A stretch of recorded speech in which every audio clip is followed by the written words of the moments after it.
So I wonder if the denizens of YouTube could help me out on this one, because I recently downloaded Trailmakers using my Game Pass from the Windows Store. This, it turns out, was not such a bright idea, because I got this really sort of hobbled version of the game where the gallery wasn't as big as I was led to believe it was going to be, and there was mention of mods, but there were no mods on my screens anywhere. And as it turns out, the reason, as I understand it, for this is that when you install the game from the Windows Store, you end up with a very sort of locked down version of it. So the folders for it are incredibly difficult to find, as against what you'd get if you downloaded it off Steam. So as a result, I found that I could take a file for a blueprint out of Trailmakers and give it to someone else, but I couldn't bring their file into my version of Trailmakers, because every time I tried to do it, and I thought I was hallucinating at first, every time I brought the file into the folder that I eventually managed to dig my way down to, it disappeared.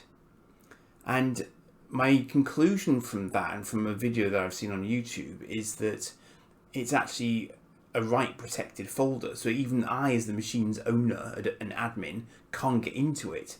So it's completely protected. So a lot of the functionality that you would need to be able to run mods and add blueprints outside of the normal gallery system just won't work. And I've heard this about other games as well, that if you wanted to run a Halo mod, for example, but you got Halo from the Game Pass store, the Windows store, you wouldn't be able to run the mod because there's no way to add the mod. Whereas if you had Steam, I know that in Trailmakers I would end up with a separate directory for my blueprints, which would be a lot easier to find. So I just find it odd, because I rather assumed if I got something from the Windows Store of all places, then I would get the sort of the normal version of the game, whatever that is.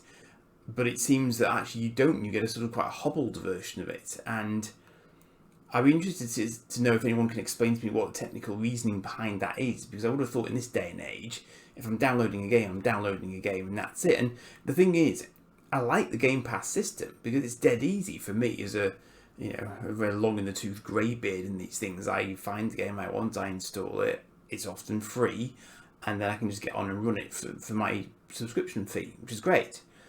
But it seems that unlike the Epic and the Steam stores, I'm getting this odd. I mean, I'm sure it wouldn't matter for every game at all, but clearly for some games it does matter, and it introduces these sort of artificial barriers, even though in theory you're playing on the same platform. So I'd be interested to hear what other people's thoughts are on that one, because it's just a really odd one from my point of view. So yeah, just let me know in the comments, and perhaps you can enlighten me. Thank you.